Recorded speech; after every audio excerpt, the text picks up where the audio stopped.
네. 오늘 사도행전 20강으로 6장 1절에서 15절의 내용으로 일곱 집사 중 스데반 집사라는 제목으로 은혜를 받습니다. 대제사장들의 온갖 핍박과 협박에도 굴하지 않고 사도들은 계속해서 예수는 그리스도라고 복음을 전가하고 다시 붙들려 공회에 세워지고 또 사도들을 없이하고자, 다시 말하면 사도들을 사형시키려고 하는 그런 뜻이다, 그런 말이죠. 그래서 사도들을 없이하고자 다시 그들을 그 공회에 세웠다고 그러죠. 공회에서 유대 종교인 사도들의 그 공회에 세웠다 그렇게 말하죠. 그때 유대 종교의 율법사인 율법의 그 집대성한 사람으로 우리가 알 수 있죠. 사도 바울의 스승이기도 합니다. 특별히 사도 바울은 이 가말리엘 선생이라고 하는 사람한테 그 사사를 받은 사람이죠. 그래서 유대 종교로부터 존경받는 율법사가 있는데 그 사람이 바로 가말리엘이라는 사람이죠. 그래서 가말리엘의 그 변론을 통해 가지고 좀 두고 보자. 이 사람의 그 전하는 것들이 사람을 통해서 나면 가만 놔도 없어질 것이고, 만약에 하나님을 통해서 이것이 계속된다고 한다면 우리가 하나님의 뜻을 저버리는 것이 되기 때문에 좀 두고 보자. 이렇게 해가지고 그 두 사도가 풀려나게 되었다라고 그렇게 말하죠. 근데 오히려 그 핍박을 받고 그 매질을 당하고 그런 일에 대해서 예수 그리스도 이름을 위하여서 능욕을 받은 것, 그러니까 핍박과 모든 책직, 모든 것들을 다 받은 것은 오히려 내가 예수 그리스도 때문에 이렇게 핍박을 받는구나 하는 것을 오히려 기뻐하게 생각했다. 그러니까 어떻게 보면은 예수 때문에 고난을 당하고 핍박을 당하면은 왜 우리가 이런 고난을 당합니까? 이렇게 할 수도 있는데 오히려 이 지금 제자들은 그것을 기뻐했다. 예수 때문에 내가 그 예수의 고난에 동참했다라고 하는 것 때문에 오히려 기뻐했다라고 그렇게 말합니다. 그래서 오히려 그것을 기뻐하고 날마다 성전에 있든지 집에 있든지 예수는 그리스도라고 가르치기와 전도에 전념하더라. 그렇게 말했습니다. 제가 누누이 말하지만 예수는 구원할 자이죠. 많은 사람이 우리를 구원할 것인데 누가 우리를 구원하냐? 그러면 예수. 그러면 어떤 예수냐? 그러면 나사렛에서 사는 예수. 네, 이 예수는 십자가에 못 달려 죽어야만이 우리의 구원자가 되는 거예요.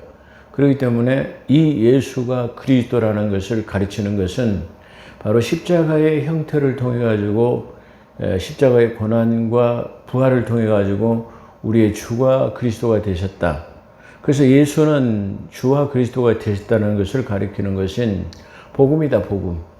그래서 예수라고 말하는 것은 항상 미완성의 이름이고 예수 그리스도라고 말하는 것은 그는 메시아, 기름 부음 받은 자, 우리의 구원자라는 고백이 들어있다. 그렇게 말씀드린 것이 있습니다. 그래서 이들이 매일 그 집에 있든지 교회에 있든지 성전에 있든지 예수는 그리스도라고 가르쳤습니다. 그래서 그 전도에 그렇게 전념했다. 그래서 그리스도라는 것을 가르치며 전도하는 것에 전념했다.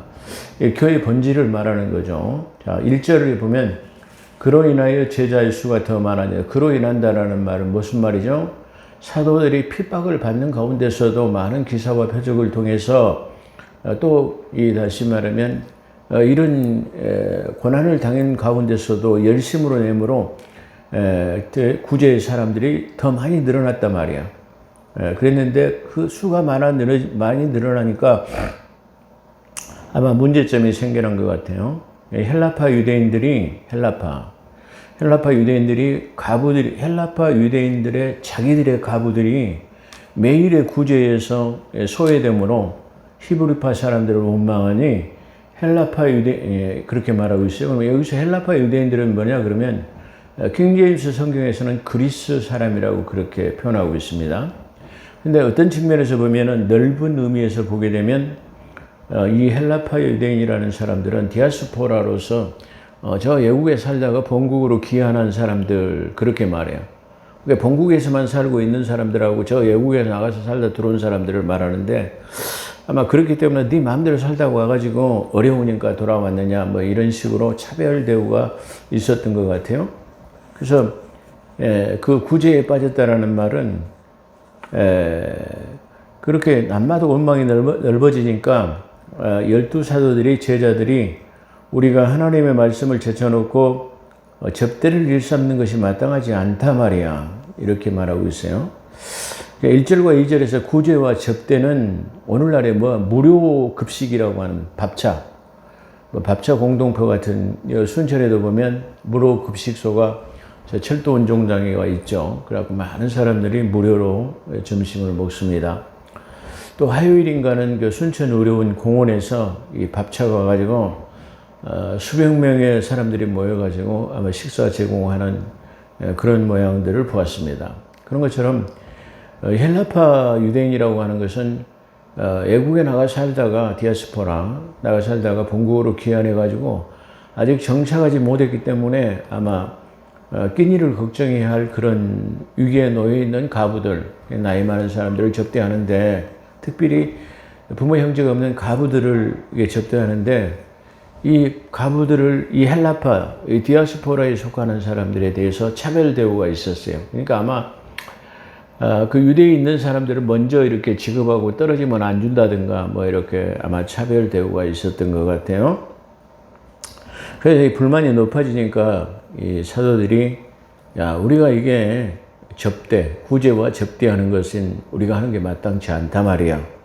그래서 우리가 7 집사를 좀 세우자. 지금 이런 걸 말하죠. 그래서 우리가 이 구제와 이 접대하는 것, 더 포괄적으로 말한다면 구제와 접대, 선교 이런 것들은 각 부서에서 집사들에게 맡기고 우리는 뭐만 전념하자? 그러면 말씀 사역에만 전념하자 그런 말이에요. 또 이 말은 하나님의 말씀 사역은 사도 바울이 일생 동안 정진했던 그러한 것이라고 말씀드릴 수 있고요. 말씀 사역은 선교나 구제보다도 가장 먼저 선행돼야 하는 교회의 본질이기도 합니다. 근데 오늘날 어떤 교회는 선교를 많이 해서 선교를 제일주의로 삼는 교회, 구제를 제일주의로 삼는 교회, 이런들이 많이 있습니다. 물론 좋은 마인드지만 더 중요한 것은 말씀을 가르치는 말씀 사역에 더 추진해야 된다. 그런 말이에요. 다시 말하면 말씀이 없는 구제와 선교, 접대 이런 것들은 시간이 지나면 시들해지게 돼요. 왜 그러죠? 그 밑바탕이라고 하는 곳에는 하나님의 말씀이 기초하지 않기 때문에 기초가 없는 건물은 무너지게 되어 있어요. 그렇기 때문에 사람의 생각이나 방법으로 구제와 접대, 선교 이런 걸 하게 되면 나중에 시들해지고 자초될 수밖에 없다. 그런 걸 말할 수 있어요. 그렇기 때문에 교회에서 무엇보다도 치중해야 되는 것, 그리고 치중해야 되는 것이 뭐냐 그러면 말씀 사역이다. 말씀을 가르치는 것이다. 그렇게 말할 수 있어요. 그래서 하나님의 말씀을 가르치는 것이야말로 최고의 사역이다. 그걸 말할 수 있다. 그래서 우리가 지난번에 이 사도행전을 통해서 우리가 그릇된 신앙관 그리고 잘못된 신앙 관습을 갖다가 완전히 이 사도행전을 통해서 우리가 올바로 바로잡자 말이야. 그래서 그런 측면에서 지금 제가 고린도전서를 지금 강의하고 있습니다.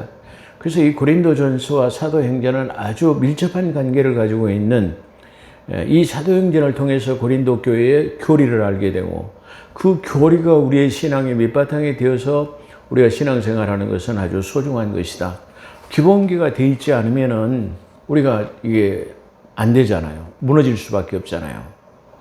운동선수도 기초 체력이라고 하는 하체가 단단해야만이 근력이라고 하는 힘이 생겨가지고 모든 것을 이겨낼 수 있는 지구력이 생겨요. 마찬가지로 건물도 기초가 콘크리트 시멘이 철근과 조합이 돼서 잘 이루어져야만이 그 건물이 완고하고 견고하게 설 수 있는 것처럼 우리는 하나님의 말씀과 기도가 뒷받침하지 않으면 항상 따르는 것이 뭐가 따르냐면은 말씀과 기도라는 거예요. 여기서 기도가 중요한 것은 우리가 말씀만을 가지고 우리가 산다면은 다시 말하면 머리만 커져가지고 이 지식만 승하게 돼요.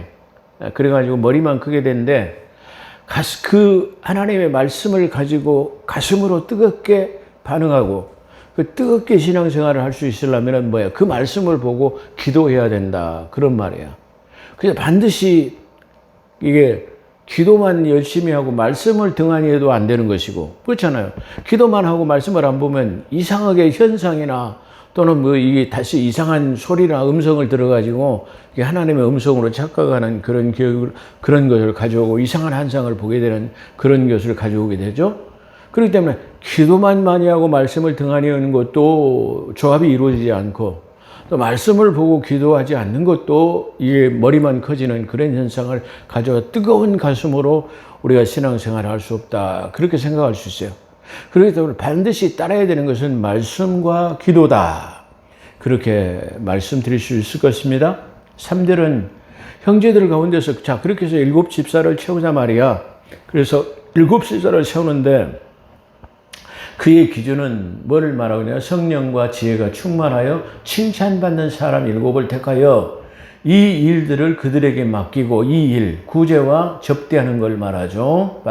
지금 이 공동체는 초대교회에서 많은 사람들이 자기 재산을 팔아서 사도들의 발 앞에 소유들을 놨기 때문에 이 예루살렘 지금 교회는 재정적으로 아주 풍요로워요.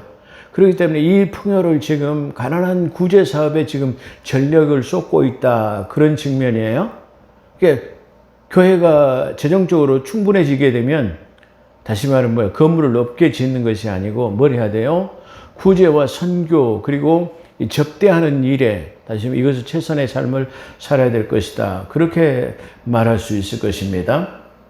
자, 그래서 그 일을 하기 위해서 그 일을 맡기기 위해서는 뭐냐면은 첫째로는 성령에 충만해야 돼요. 성령 충만한 사람, 그 다음에 지혜가 있는 사람을 택해야 되고, 그 다음에 칭찬받는 좋은 평판을 얻는 사람이에요. 좋은 평판을 얻어야 돼요. 오늘날 우리 한국 교회가 많은 사람들이 지찬을 받는 이유가 다시 말하면 교회 나온 지 얼마 안 돼가지고 금방 집사 직분을 주고 권사 주고 뭐 이렇게 해가지고 이 세속적인 삶을 살 때에 저 사람은 아주 못된 사람이었는데 교회 다닌다고 하더니 그냥 1년 만에 2년 만에 그냥 집사 됐다고 돼? 권사 됐다고 돼? 뭐 이렇게 하니까 사람들에게 좋은 평판을 받지 못한다. 세상적으로도 보면은 저 사람은 하나님을 믿는 사람이라고 하더니 저 사람 법 없어도 사람 말이야. 괜찮은 사람이야. 이런 평판을 들어야만이 교회에 덕을 세울 수 있다. 그런 측면이에요. 근데 오늘 우리는 그렇게 하지 못해요. 반짝 봉사라고 하는 이 세상에서 어떻게 살았든 간에 교회 나가가지고 그냥 보는 앞에서 이렇게 좀 하는 척 하면은 그냥 이 직분을 줘가지고 일을 할 수 있도록 하는 것은 좋지 않다. 그러니까 이 디모데 전서에 보게 되면 그런 시험에 보고 그래요. 새로 입교한 자로도 말고 그랬어요. 집사의 직분을 채우려면 새로 입교해가지고 교회 나온 지 얼마 안 돼서는 안 돼요. 이 사람이 많은 순화의 과정을 걸고 거듭남을 통해 가지고 좀 변화받는 삶을 통해 가지고 저 정도면 그리스도의 삶으로서 좀 괜찮하다라고 생각했을 때 직분을 주는 것이 아주 소중하다. 그렇게 말할 수 있어요. 그렇기 때문에 이 집사의 직분의 첫째 조건은 성령 충만해야 되고, 두 번째로는 지혜가 있어야 되고, 세 번째로는 칭찬받는 좋은 평판을 얻는 사람이어야 된다. 그렇게 말해요. 이 말은 지금 디모데 전서라고 하는 목회서 신서에도 보면은 이 감독이라고 하는 직분, 거기서 집사의 직분에 대해서 말할 때 지금 동일하게 동일한 조건으로 나타나고 있다. 그렇게 말할 수 있어요. 그렇기 때문에 지금 여기서 말하는 베드로가 말하는 것, 이 앞전에도 말한 것지만은 이 다시 말하면 전도, 복음의 핵심이 뭐냐면은 바로 예수가 그리스도인 것을 가르치는 거예요. 사도 바울도 역시 그걸 말하고 있다고 말했죠. 그런 측면에서 아주 모든 측면이 아주 바울과 베드로는 일치하고 있다. 아주 좋은 규합을 가지고 있다. 그렇게 말씀드릴 수 있어요. 그래서 이런 평판을 얻는 사람이 되어야 되는데, 구제와 접대는 이렇게 이들에게 맡기고 우리는 오로지 기도하는 일과 말씀 사역에 전념하리라. 오늘날 교회에서 구제 사역을 어떻게 하며 선교는 어떻게 해야 되고 접대는 어떻게 해야 되는가? 그거 말아요. 목사의 본분은 구제와 선교가 아니에요. 뭐 하는 거죠? 목사의 경우는 말씀 맡은 자로서 말씀을 가르치는 자가 최우선의 덕목이에요. 최고의 권위이자 덕목. 설교는 뭡니까? 이 말씀을 맡은 것으로서 그들에게 말씀을 가르치는 행위이다. 그렇게 말했어요. 목사는 성경 교사라야 된다. 그런 측면이에요. 그렇기 때문에 암만 이게 은사가 특출하고 또 그 다음에 구제와 선교를 많이 하는 교회를 할지라도 그 교회가 말씀과 기도가 우선적으로 빠진다고 한다면 그는 알맹이가 없는 것이다. 교회 본질은 아니다. 이렇게 말해서 물론 구제와 선교도 대단히 소중합니다. 그거는 우리 교회의 하나의 부분이지 전체의 맥락에서 볼 수는 없다. 이렇게 말씀드릴 수 있어요. 그래서 목사의 본분은 구제와 선교가 아닌 말씀 사역이 최우선이 되어야 합니다. 그래서 선교 역시 선교부가 알아서 하도록 그리고 구제도 역시 구제부를 통해 가지고 하도록 그렇게 해야 됩니다. 그래서 목사는 감독자로서 디모데전서 3장은 감독이라고 그래요. 교회의 대표자로서 감독이라는 말은 바로 모든 기관이 원활하게 잘 돌아가는가를 다시 말하면 조력하는 거예요. 감독이라는 말은 좀 뭐 그냥 감시하는 거 그런 것처럼 생각할 수 있는데 그런 측면이 아니고 각 부서가 여전도회, 남전도회, 뭐 청년부, 주일학교, 고등학교, 고등부, 뭐 기타 등등, 뭐 선교부, 구제부, 뭐 여러 농어촌부, 뭐 여러 가지 그 부서가 있을 수 있잖아요. 그런 부서를 잘 돌아갈 수 있도록 기능을 잘 쉽게 말하면 조력하는 부분이 바로 목사의 직분이다. 근데 목사가 그걸 주도해서 어디에다 뭐 보내고 어쩌고 하고 이렇게 하는 것은 맞지 않다. 뭐 어디다 뭐 구제하고 선교해라 이런 건 맞지 않다. 물론 중요한 컨트롤은 할 수 있겠지만 그거 치중해서는 안 된다. 그렇게 맡기고 그들을 위해서 기도하는 것이 본분이지 이게 안 된다. 재정부도 마찬가지예요. 재정부도 재정부 그 장로 재정부가 있으면 재정부가 알아서 하도록 그리고 그 예산 결산을 해가지고 지출 결의를 만들어가지고 수합을 해서 그 지출 결의에 의해서 지출하면 되는 거예요.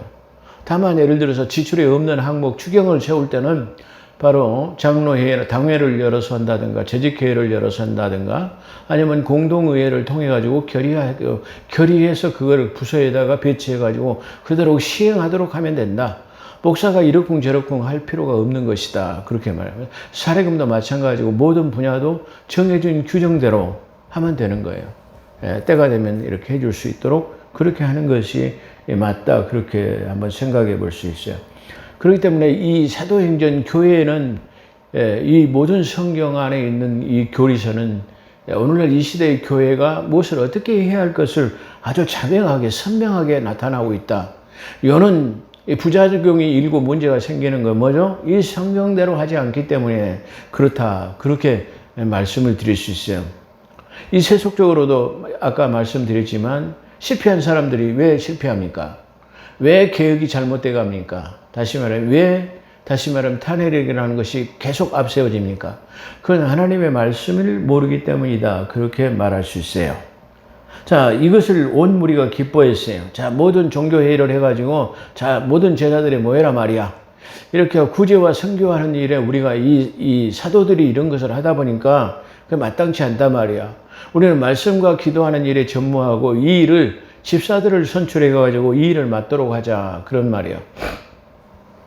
집사의 원래의 뜻은 어떤 뜻이냐면은 식탁의 교제라고 하는 섬김의 자세에서 식탁을 섬기는, 대접하는 자라는 뜻에서 이 식탁을 대접하기 위해서 저희 다시 말하면 먼지 위를 뒹구는 자라는 그런 뜻을 가지고 있어요. 그 집사라는 직분을 세우는 것은 봉사와 접대, 다시 말하면 이 구제에 다시 말하면 본을 보이려고 하는 것, 그런 걸 말해요. 접대하려면 어떻게 해요? 이게 다시 말하면 이게 앞치마 같은 걸 탁 두르고 옆에다는 수건을 가지고 와서 그 쟁반에다가 물주전자를 가져가서 이렇게 공손하게 따르는 그런 모습들이 우리가 그 외국에서 많이 보죠. 그런 모습이 바로 이 집사의 직분이다. 근데 오늘날은 이 교회에 모순된 것이 뭐냐. 집사가 되면 무슨 막 직분을 얻어가지고 명예나 이런 것들을 얻기 위한 뭐 목에다 힘주는 그런 자리가 아니고 화장실 청소, 신발 정리 이런 걸 그런 거 하라는 거예요. 제일 먼저 상자에 앉히고 이게 누구 성도들이 오면 아이고 잘 오셨습니다 이렇게 해가지고 안내해가지고 다시 귀하게 모시는 이런 일들의 섬김의 자세가 있어야 하는 것이 뭐냐면은 집사예요. 그리고 이게 권사고 그게 장로예요. 근데 이게 어떻게 된 건데 우리 한국 교회는 이게 집사가 됐다 그리고 권사가 됐다 그러면 목에 힘줘가지고 이게 계급장을 다는 순간 이상하게 변해버리는 그런 모양을 우리가 볼 수 있다. 그렇게 말씀드릴 수 있어요. 자, 그래서 이것을 7 집사를 선택하는 것을 기쁘게 여겼단 말이에요. 이것을 기뻐하며 선출을 했는데 믿음과 성령에 충만한 사람을 뽑았는데 그 7 집사가 누구냐면 스데반과 빌립과 브로노고 그 다음에 니가도로 그 다음에 디몬과 바메나 그래 유대교에 입교한 안디옥 사람 니골라를 택하여 사도들 앞에 세우고 이 사도들이 기도하고 그들에게 안수했어요. 자, 이 사람들은 그래서 이 사람들을 안수 집사라고 그래요. 우리 한국 교회는 지금 서리 집사와 안수 집사를 구분하고 있어요. 그래서 다시 말해 서리 집사는 원래 1년 동안 일하도록 계속 세우는 것이고 안수 집사는 항존직으로서 영원토록 이게 섬김을 삶을 살아가는 것이 안수 집사예요. 근데 우리 한국 교회의 잘못된 관행은 안수 집사로 세우면 그 다음에 저 안수 집사를 장로로 세우는 것으로 그렇게 착각한다 그런 말이에요. 그래서 안수 집사를 장로의 후보자처럼 생각하는 관행은 아주 우리 한국 교회에서 이 말씀을 토대로 본다면 잘못된 관행이다 이렇게 말할 수 있고 집사와 장로는 역시 마찬가지로 성김의 삶을 살아야 할 것을 말하고 있다 그렇게 말씀드릴 수 있어요. 또 안수 집사는 장로가 되기 위한 것으로 생각하지만 성경적 근거는 아니고 그렇게 생각할 수 있습니다. 또한 7 집사 중에서 우리는 스데반과 빌립은 너무나 잘 알죠. 빌립 집사, 그 사도도 있고 제자도 있고 조금 허용할 수도 있긴 합니다만 스데반 집사, 그 다음 니골라를 우리가 눈여겨볼 수 있는 것입니다. 이 니골라는 사람은 지금 이 7 집사의 선택한 목적은 성령의 충만, 그 다음에 지혜도 있고 그 다음에 뭐가 있어요? 좋은 평판을 얻는 사람이었다 그렇게 말해요. 근데 여기서 7 집사 중에서 특별히 이 니골라라는 사람에 대해서 안디옥에서 있던 사람으로 유대 종교에 있다가 이 안디옥 교회를 개종한 사람이었다라고 그렇게 이 니골라를 좀 설명하고 있어요. 그러니까 7 집사 중에서 유독이 이 니골라를 지금 많이 얘기하고 있는데 이 니골라라는 사람이 요한계시록 2장 6절에 보면은 이 교회 안에서 나중에 파당을 일으켜버린 사람이 니골라당 파예요. 그러니까 이게 어떤 말이냐면은, 처음에는 봉사를 잘 하더니, 점점점 교회에서 기득권 행사를 하더니, 나중에는 자기 편당을 만들어가지고, 니골라 당을 만들어버렸어요. 교회 안에서 한 분파를 만들어버렸다. 그런 말이에요. 오늘날 지금 이 교회가 보면은, 무슨 장로파, 부목사파, 무슨 파, 이렇게 파가 갈라지죠. 고린도 교회처럼. 그런 이유가 지금 어떤 사람이냐면은 바로 이 니골라 같은 행위가 있는 사람들이 나타나는 거예요. 그래서 지금 최초의 에베소 교회가 아주 칭찬받는 교회로 나타나는데 이 교회에 나타나는 모순이 뭐였냐면 니골라당의 파예요. 니골라당의 행위를 내가 미워한다. 교회에서 편당을 짓는 걸 말해요. 교회 안에서 분파를 말하고 편당을 지고 누구 편 짝을 만들어내는 사람을 하나님이 제일 싫어하고 제일 미워하는 사람이에요. 우리가 말씀을 잘 이해하지 못하기 때문에 요한계시록 볼 때도 니골라당이 뭔가 이렇게 말하는데 여기서 말하는 지금 이 니골라다가 초대교회의 7 집사로 나타나는데 이 지금 7 집사 중에 니골라가 바로 에베소 교회 안에서 파당을 만들어는 분파를 이게 형성해내는 사람이 되었다. 그렇게 말해요. 그 하나님이 미워하는 사람이 누구냐면 니골라당. 교회 안에서 분파를 만들어낸 사람이다. 이렇게 말할 수 있어요. 이로 인하여 하나님의 말씀이 점점 흥황해지고 예루살렘 교회는 제자의 수가 심히 많아졌어요. 이게 심히 많아진 것이 뭐냐면은 지난번에 3,000명, 5,000명이 늘어나고 그 수에 더 수가 늘어나더니 막 안진병이가 일어나고 막 이런 일들 때문에 막 수가 더 늘어나더니 또 지금 이렇게 7 집사를 선택하고 각자 분야대로 잘 움직이니까 심히 많아졌다. 그렇게 말할 수 있어요. 교회가 제대로 움직이려면 각 기관마다 잘 살아 움직여야 돼요. 남전도회, 여전도회, 청년부, 이게 중고등부, 각자 선교부, 전도부, 농어촌부, 기타 등등. 모든 부분이 원활하게 잘 살아 움직일 때, 이게 재정부는 재정부대로 이렇게 모든 것들이 잘 살아 움직일 때 교회가 성장할 수 있다. 그렇게 말할 수 있을 것입니다. 자, 그랬는데 이렇게 예루살렘 교회가 점점 말씀이 점점 흥황해지고 예루살렘의 제자 수가 심히 많아지고 특히 허다한 제사장들이 이 도에 복장, 허다한 제사장. 그러니까 지금 얼마 전까지만 해도 이게 사도들을 잡아다 매질하고 때리고 공에다 세우고 이랬던 사람들이 지금 이 예루살렘 교회가 갈수록 이 흥황해 가고 유대 종교는 지금 점점점 말살되어 가는 모습을 통해서 또 이들이 하는 행동을 통해 가지고 진짜로 하나님의 말씀이 말씀과 기도가 살아있을 뿐만 아니라 구제와 선교 접대 이런 일들이 하나님이 원하시는 사역이구나라는 것을 깨달았기 때문에 많은 허다한 제사장들이, 허다하다는 말은 이 수많은 제사장들이 전부 다 개종해버렸다. 그리스도인들이 됐다. 그런 말이에요. 그래서 이 도에 그렇습니다. 이 도는 십자가의 부활의 사건에 동참했다. 복음을 받아들였다. 그렇게 말해요. 그러니까 다시 말하면 유대 종교에서 그리스도인으로 개종했다라는 그런 말입니다. 7 집사 중 스데반은 은혜와 권능이 충만하여 큰 기사와 표적이 민간에 행해지고 자유인들은 그리스인이라고 지금 킹제임스 성경에서 나와 있어요.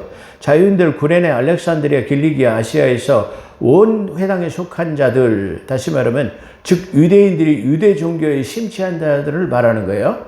그러니까 다시 말하면 이게 자유인들이라고 하는 이 사람들이 다시 말하면 어떻게 하죠? 유대 종교에 심취해 있던 사람들이 지금 이 스데반을 보고 스데반과 논쟁을 했어요.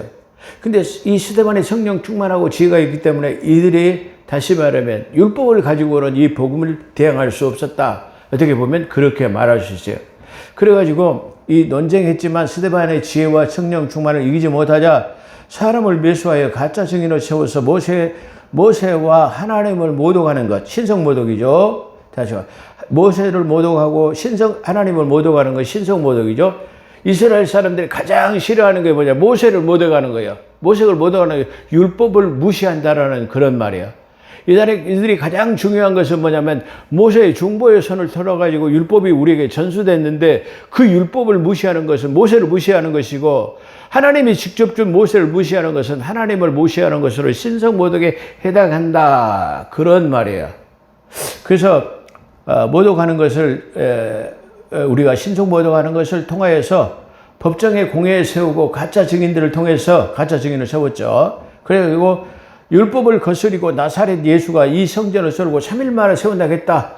그리고 모세가 우리에게 전해진 구례를 고치겠다 하는 사람이 바로 이 스데반이었다. 해가지고 이 다시 고소를 해가지고 지금 이 사형 언도를 내리게 하는 것이 바로 이런 사람들이었다. 그렇게 말해요. 이렇게 쉽게 말하면 이 공소 사실에 대해서 이게 그들이 논쟁을 하고 있을 때 많은 사람들이 스데반의 편형을 받는데 스데반의 집사의 얼굴이 어떻게 했어요? 천사의 얼굴과 같다. 천사의 얼굴이 왜 여기서 천사의 얼굴이라고 하죠? 천사의 얼굴은 자칫 말하면 얼굴에 뭐가요? 빛의 광채가 나는 모양이에요.